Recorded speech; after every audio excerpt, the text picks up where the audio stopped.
Hi guys, welcome to this video. Thanks so much for tuning in and sharing in this now moment with myself and with one another. If you haven't seen these videos, welcome. Welcome back if you have. My intention is unity and oneness, the highest levels of love light.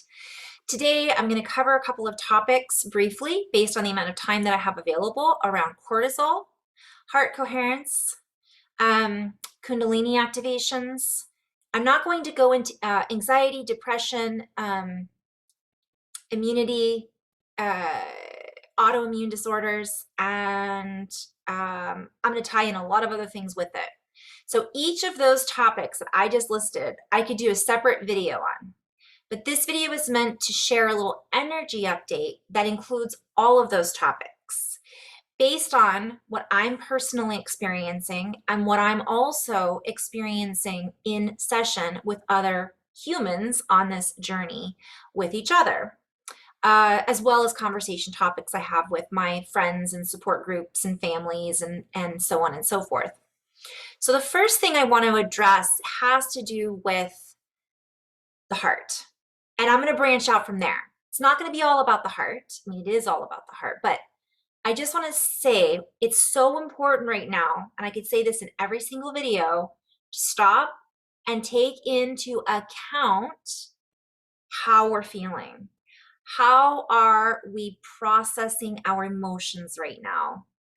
How are we operating throughout our day? How are we feeling as we operate throughout our day? Because we have a tendency to beat ourselves up and think, I have to be in my heart.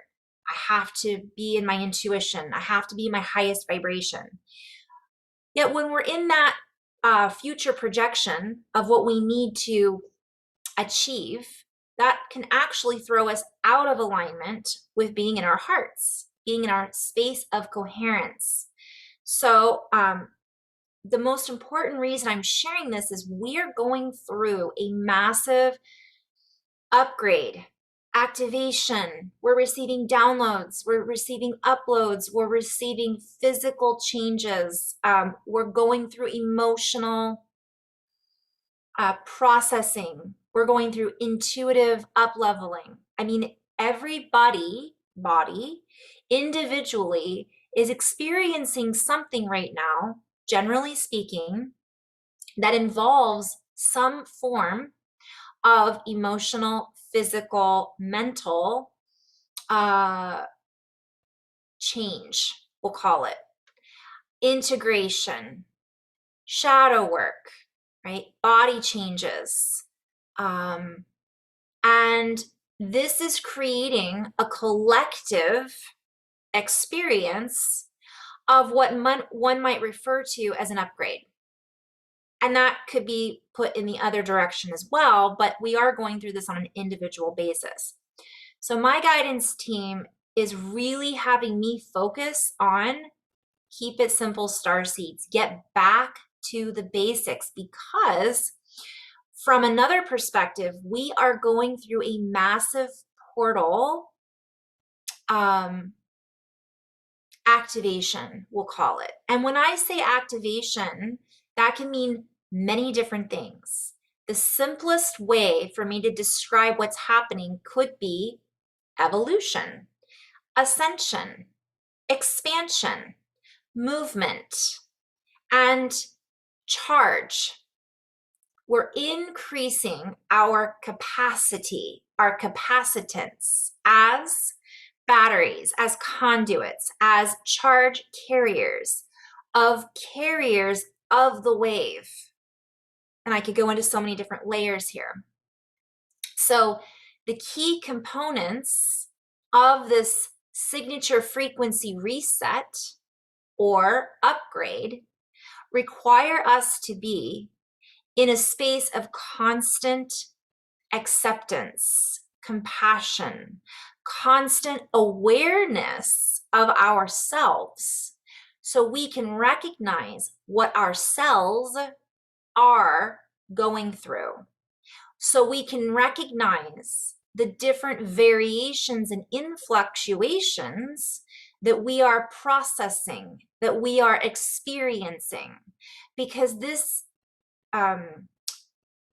journey that we are processing and experiencing in this body on earth is the reason that we're here from one perspective. And so if we're not aware internally what's going on, and we're not aware of our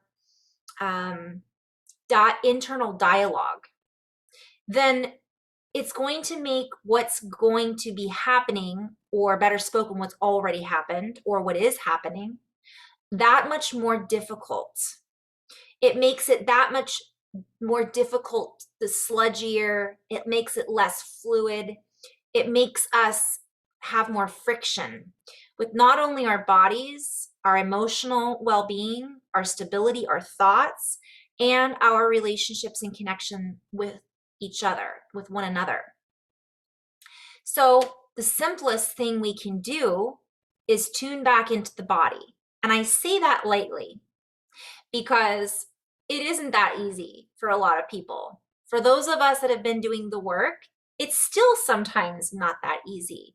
So we're being called, those of us that consider ourselves human helpers and helping humanity, while we also expand in our own well-being and awareness and knowledge and ascension and all of this, it's so important to recognize that there are a lot of other beings around us that don't recognize this, that are unaware of how to access these deeper layers of their subconscious, and we are aware.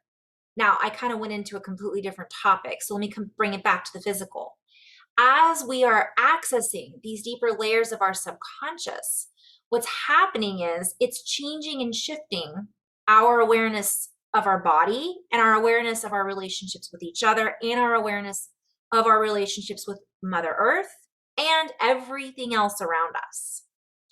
What this does is this increases the speed and the velocity, viscosity, play on words, the fluidity of ascension. And I'm using ascension, I don't even usually like to use that word because it can be very misunderstood and misinterpreted.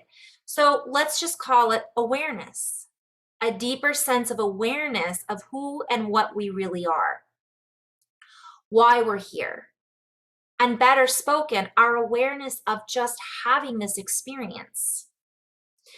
So there are those who are unaware and they don't know how to balance this out within their body. And what this causes is projecting onto others, blaming themselves, going into fear, going into blame, or going into victim mode.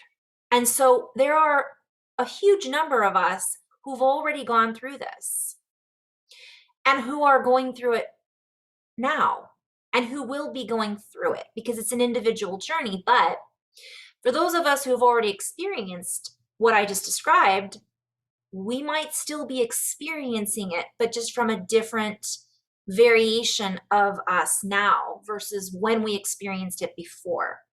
So we've been preparing for this, yet I have to share, nothing has prepared me for really what I'm experiencing now, truly, because I'm experiencing it now and I'm recognizing, wow, okay, this is why I was called to do what I've done for the past 5 years, specifically. This is it from my perspective. Yet, we will be continually saying that over the course of the next few years. This is it. And then this is it. Because we're constantly shifting. But let me just go into a little deeper definition of what this is right now. From my perspective, we are accessing a multidimensional view of reality.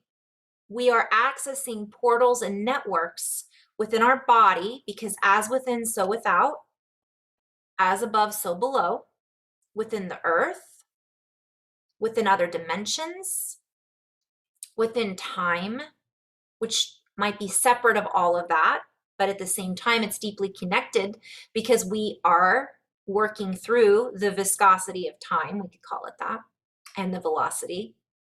Having said that, we are accessing portals within our own system that are deeply activating, deeply intertwined with aspects of us that we may not have connected with in a very long time. This can create confusion, doubt, worry, anxiety, depression, inner conflict, and turmoil as a human. But it'll create more of that if we're not doing what we can to be aware of our process, our experience, and our feelings going on within our body. So we'll start, I could go into so many different layers here. The physical, for example, I'll just be very basic here. If we've been eating a certain way, we might have to change it again. I'm seeing this with autoimmune disorders. People are eating something because they think that they should be, because it's got protein in it, because it's got vitamins in it, but it may not be what their body needs right now. So the body is rejecting it. Now, I'm going to maybe do a separate video on this entirely because I do feel that it is a valid and important, valid's not the right word, an important subject matter. Behavioral, okay, so let's just say that physically. It can also be, so for example, intermittent fasting. I didn't realize that intermittent fasting raises your cortisol because I never really studied it. I just felt like I needed to do it. And I'm recognizing that it's become a trend for some people. We are called, and people follow these trends. And the beauty of intermittent fasting is it does create a space of renewal. It allows us to cleanse the body. It allows us to give the body a chance to reset. However, while we're going through these portal, this cellular excitation, the heat going up in the body, the kundalini activations, the pineal gland activations, the memories coming online, and all this charge is coming up. I'm getting goosebumps. I've had goosebumps. We may not need to intermittent fast as often as we think we should. So if we're trying to lose weight, for example, that we have to realize that there's more than just the physical. How is that going to make me feel better emotionally? Not about the weight loss. Is that really what I need right now? Will that make my whole system stay in balance? Or is it going to shock my system and cause me to burn out? And that's kind of the message that I'm getting. Burnout is happening. Too much of a good thing or too much of a bad thing is creating things such as kundalini eruptions. I'll get to that in just a moment. Autoimmune disorders, disease that's really rampant right now. Emotional imbalance, chemical imbalance, because our chemicals are resetting. They're recharging. And so if we are unaware of that, which so many people are, it catapults us in a continued spiral of unawareness in some cases. In some cases, it forces the individual to figure it out, to sit down and reset. But a lot of people are getting lost in the confusion of the diffusion. And that's a message that's been coming up also. As we spread out, we give ourselves more room to absorb. The absorption increases. But what are we absorbing? So for example, if we have anxiety and we're in a space of heightened cortisol, which pretty much everyone is right now for many reasons, it may not be a good idea to intermittent fast every single day in general, because it raises your cortisol. You see where I'm going with this? If we're having these kundalini rising, then we may not want to just eat primarily salads. We might want to eat some potatoes to help ground us, or some carrots, or increase our amount of outside time barefoot on the dirt, grass, or sand, so that we can ground that frequency that's moving up our spine and helping us to increase our extrasensory abilities. So everybody is in a different series of activations, we can say. And some of us are in all of it all at once. Like, we're having spine tingles, we're having thoughts or memories of past lives or from our childhood all of a sudden that comes up, that we start crying, and we don't really know why that person has come into our awareness. We're dreaming about things we would never usually dream about. We are feeling emotional highs and emotional lows. And this is happening in waves, and sometimes it's happening all at once again. So we really have to be cognizant and in our physical bodies so that we can create this relationship, this communication with ourselves. Know thyself. I'm feeling a little low today. I acknowledge that I'm feeling low today. What is it that might be causing this? Now, I just want to touch on that briefly. Sometimes it doesn't matter. Sometimes just by us acknowledging that we feel that way is all we need to do, and we can be okay with having an off day, because it's not necessarily off. It might be that we're making some emotional ahas, that we're moving emotions through our system so that we can purge and clean it out. And sometimes that process can make us feel sad. It can make us feel a little lost. It can make us feel a little bit sluggish. We may not want to get off the couch. Great. However, if we're already feeling that way, as an example, we may not want to watch the news all day and increase that state, add to our already depressed or anxious state of mind, because this is physical, chemicals, right? Cellular, as well as mental and emotional. So we really are being called to be adults about this, to take responsibility. Also, though, to, I was going to say love ourselves, but that's the inner child. It's okay to feel that way. We can give ourselves a hug and recognize that it's okay. So rather than doing something that might continue to take us down that stairwell, we may want to just sit with it, be with it. And it doesn't mean that we have to change it, because sometimes that is avoidance of responsibility. We're avoiding owning our emotions. We're avoiding feeling our emotions, so that we could be in both of those places throughout the day, which is another message that's been coming through. I experienced this around the full moon. It was like highs and lows and ahas and confusion and kundalini activation, and then extremely tired from processing all of that. So maybe sleep would be the right thing to do. Music is so vital.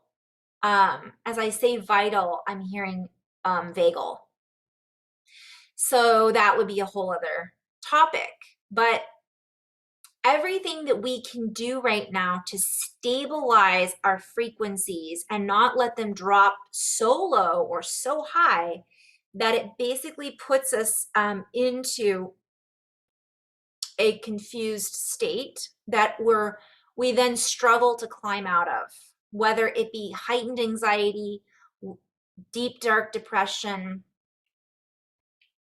And I'll give myself as an example. I love that feeling. So some of us can become addicted to those highs and lows.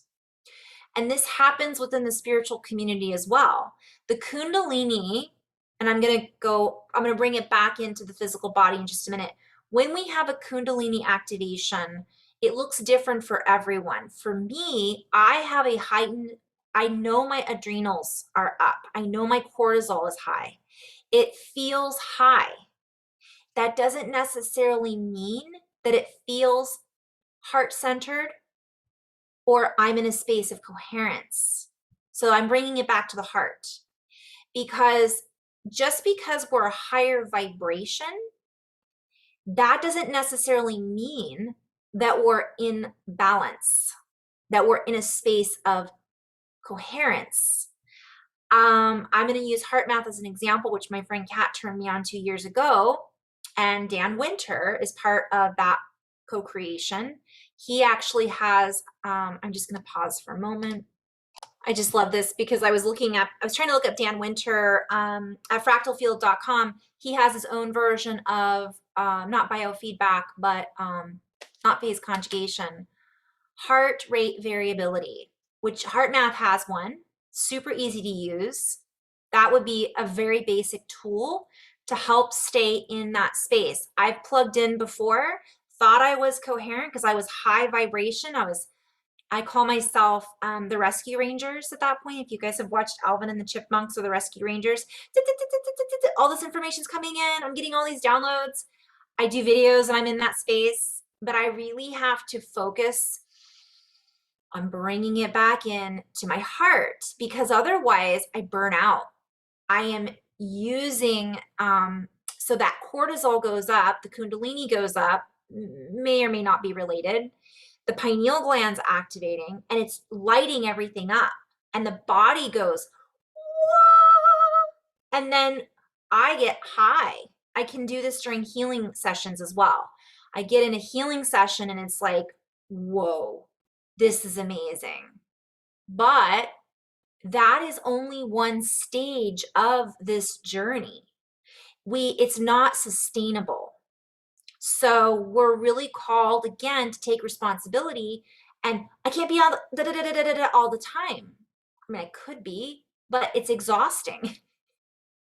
And I know because I was like that the other day and I slept like a rock, thank goodness. But sometimes it'll disturb our sleep patterns and we're not able to get ourselves back into a sustainable balance, which then means we can become more irritable, anxious, and grumpy, and that can put us into different states, and it pulls us out of awareness and it puts us more into the chemical reaction. So that takes us, so we are learning how to kind of control that or stabilize that. And I just was laughing because I go on to fractalfield.com, and the things that come up, I was just going to look for his app that you can download. I have it on my iPad. But what comes up are negentropic fields, fusion in the blood, fractal field, phase conjugate mirror, implosion, the physics of magic, language, and plasma beings. You know, that's my, I'm going to have to check out that one. I might have already seen it.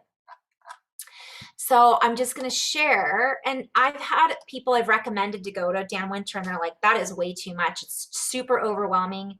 Yes, I get it. And it can be. So I'm going to maybe do a video at some point just for fun and share my perspective on what he's talking about. If that's something that you guys are interested in and I feel is might be beneficial, I would love to do that. Okay. But in the meantime, I think it's called iThrive app. There's the Imploder. So you can go onto his site at fractalfield.com. I think I downloaded the iThrive app. And I'll admit, I'm still learning how to operate it. So once I do, and I feel very confident in it, I mean, I use it, but it's not necessarily as simplified as the heart math one is, but I like having all of it. I like having all of it at my fingertips so I can kind of compare and contrast. So whatever works for you, those are both tools that can be really helpful to help stabilize the coherence and the heart rate variability that then controls your cortisol. And that's ultimately what this is all about right now. Because as our hormonal, I'm just in flow about this, and this is all from my own verbiage. As our hormonal secretions increase, as our cellular excitation continues to up the ante, so to speak, move up the scale, our vibration rises. We're being called to keep ourselves in check, and that's a play on words. To keep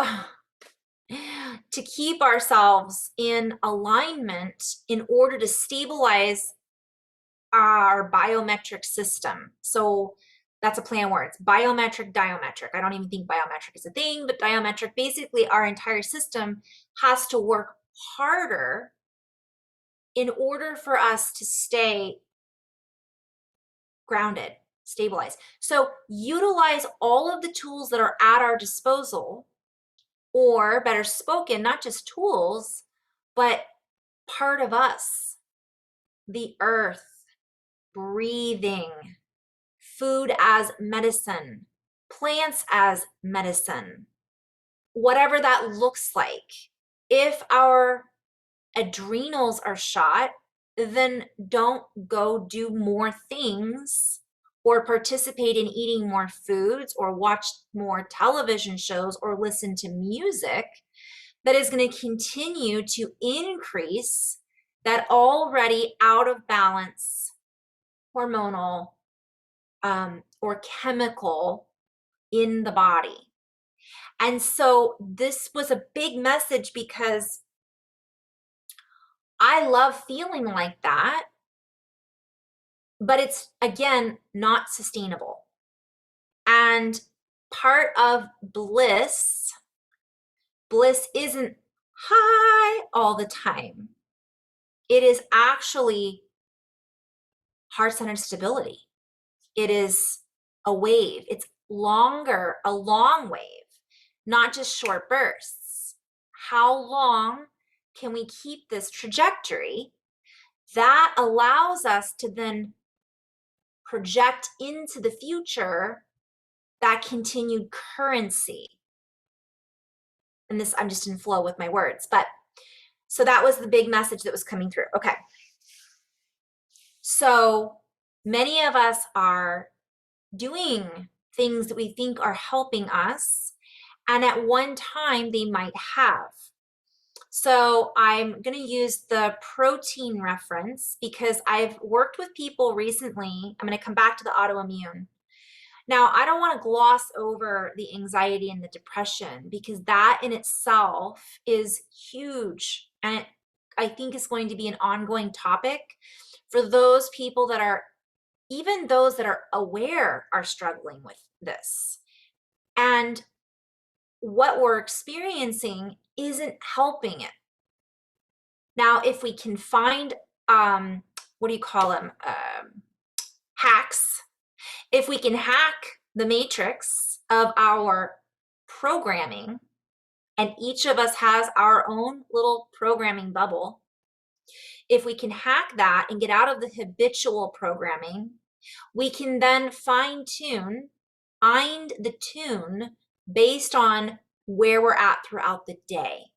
So we're being called to check in with ourselves moment to moment, hour to hour. Am I breathing? Did I drink water today?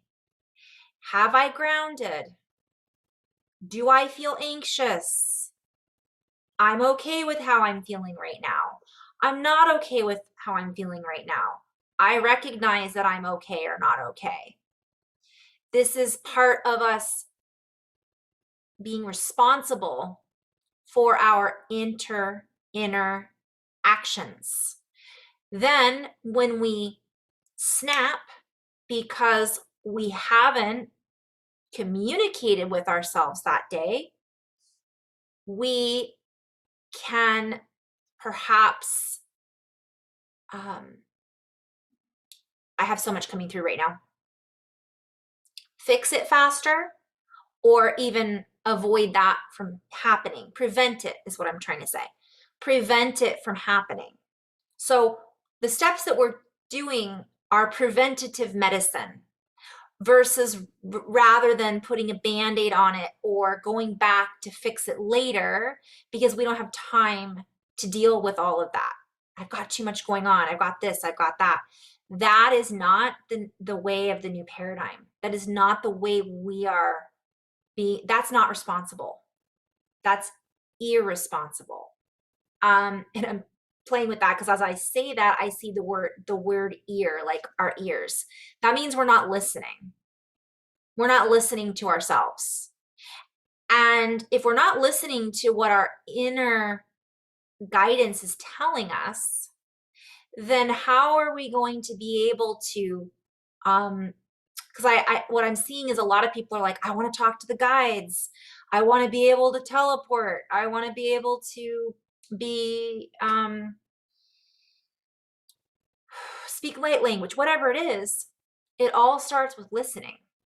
We have to hear with ears to hear. We have to see with eyes to see. Doesn't mean that's what we're going to all, it's not going to all happen at once necessarily, but for some of us it is. And so we really have to treat ourselves. Do things that make us feel good in subtle ways throughout the day.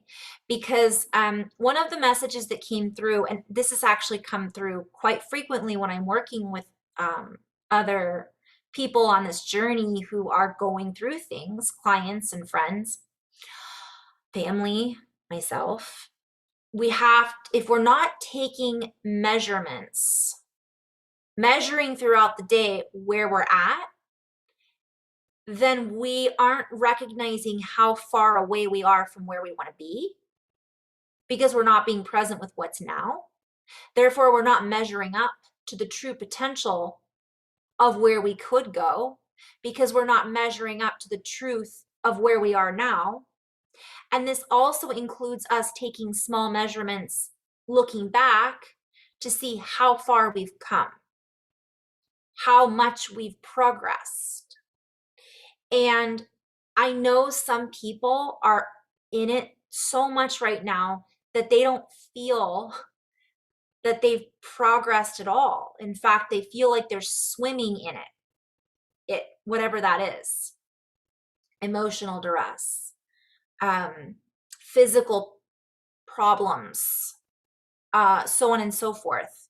But the messages time and time again are, there is a solution, but we have to take those baby steps and honor where we're at. I work with a lot of people that really want instant gratification, and that can happen. But are we gratified? Are we, it's play on words, are we in gratitude? And I'm seeing gratified with the PHI, the golden frequency. It's difficult to be in that place when we're in physical discomfort, when we're processing difficult emotions, when we're dealing with family problems or relationship. I don't even like to use the word problems, life situations, experiences. But these little things, I just said this to someone the other day in session, add up. They're building blocks. They're Legos, right? We're the builders, but we have to build our own reality before we can go outside of ourselves and try to fix, right? Not that there's anything to fix, but get our fix. I'm going in a flow with that. Some people are fixated on fixing a fixed reality. So that's all a play on words. Whew, I guess I could go into that another time. I might have to go back and play with that because I'm seeing that having double, triple helix meanings. It is not, oh, this journey, you guys, is really amazing, challenging, emotional, physically stimulating, and draining all at the same time. And I just have to share, I've never met so many amazing individuals, each in their own right, each with their own magnificent gifts. It just always, my heart just, when we can be in this space of appreciation for ourselves and we can appreciate what each other is going through, that compassion is the charge that brings us into bliss, that brings us out of fight or flight. And the longer we can hold that, even though we might move in and out of it, the more practiced we are at coming back to that center, the more impact we have on everything around us.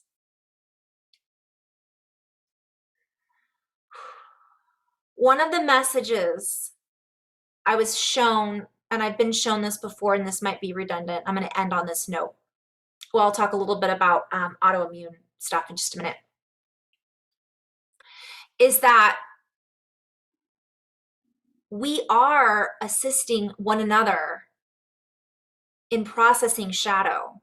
And this is a little bit separate of a topic.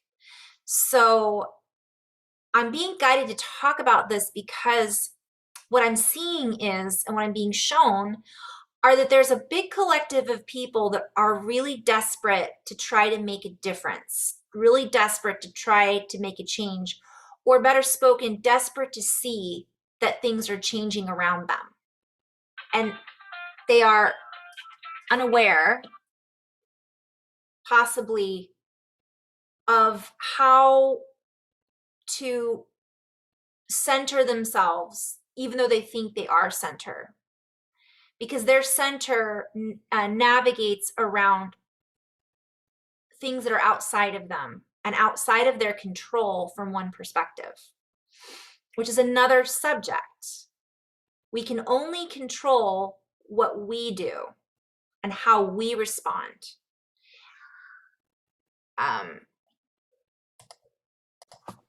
Sorry, I had a little interruption. I'll end on this note and maybe do a little bit more on these topics later. But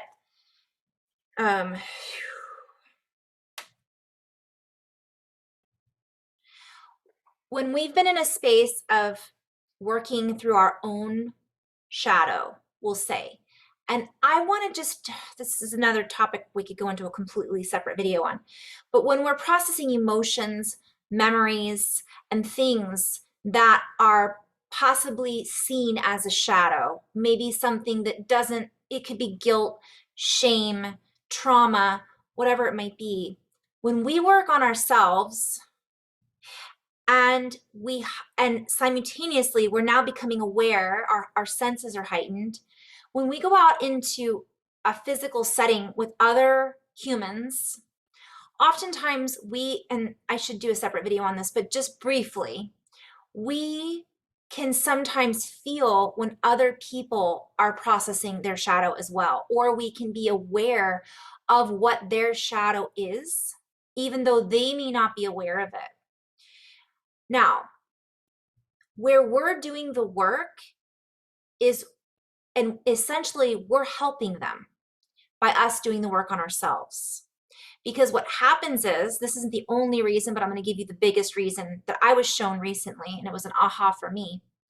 When we go out into these spaces and we are now aware of our environment, aware of our own inner environment, we then aren't projecting our own shadow onto somebody else, right? We aren't necessarily triggering someone else either, because of we're in a perhaps more balanced space.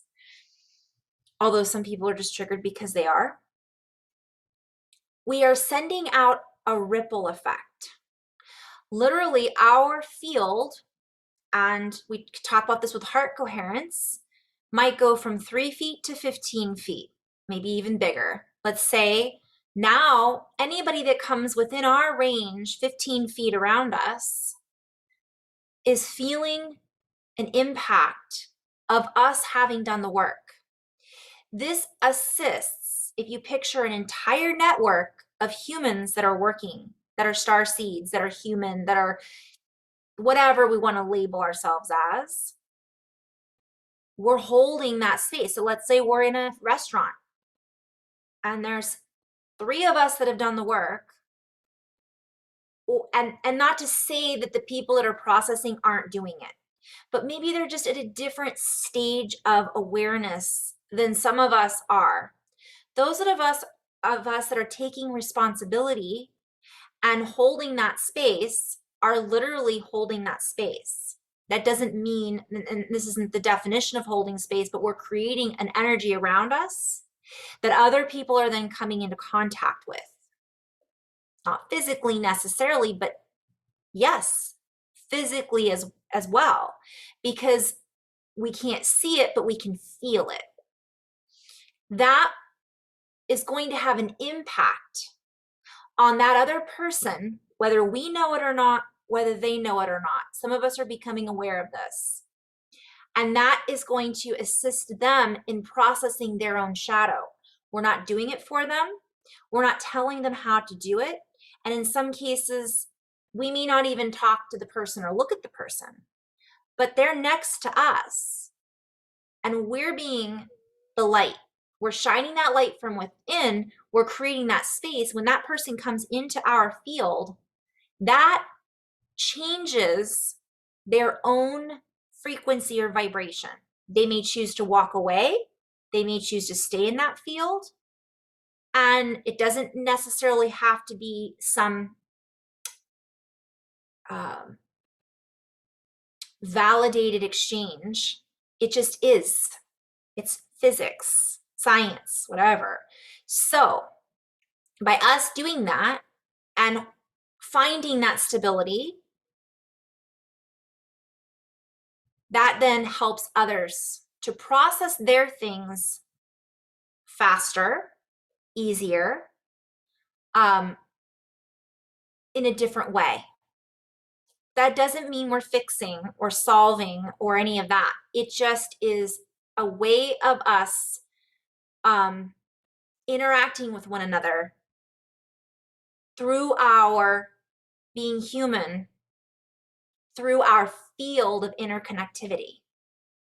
So that's something to keep in mind, because if you don't feel like you're doing enough, that's where it starts. So maybe we'll do a completely different video on that. And I didn't get into the autoimmune. That's something I kind of want to dig into a little bit more. I'll end on this note because I have to run. Part of that, what I'm being shown, is overdoing or underdoing. And the body is going through all of this processing, and all of the sudden, it can no longer sustain whatever has built up in the system, whether it be heavy metals, whether it be foods, whether it be emotional baggage that we haven't checked. That's a whole other video. So that's something else to keep in mind, because this is flaring up for a lot of people, and I'm seeing it become more and more common. And so this is something else that many of us are going to be addressing. And I will go into this maybe in a little bit more depth in another video, but briefly, just being aware of that. And showing compassion for those that are possibly going through it is very important. And if you're one of those individuals that are going through it, you're not alone. You're not alone, no matter who you are watching this video, because all of us are going through something. And it isn't always sunshine and rainbows. And I'm going to just repeat myself briefly. I was in it the other day. But for me, it's working through itself a lot faster. So there's that. May not seem like it at the time. Sometimes it can be a lot stronger, but it goes through faster, right? It's a bigger wave and it feels like a big impact, but then poof, it's gone. So again, recognizing that as well can be helpful. Just hold on, because we're going to get through this. It just might take a little, oh, it's gone, you know? So that's something else I wanted to share. In love and light, you guys, thank you so much for being in this now moment with each other, myself. Namaste.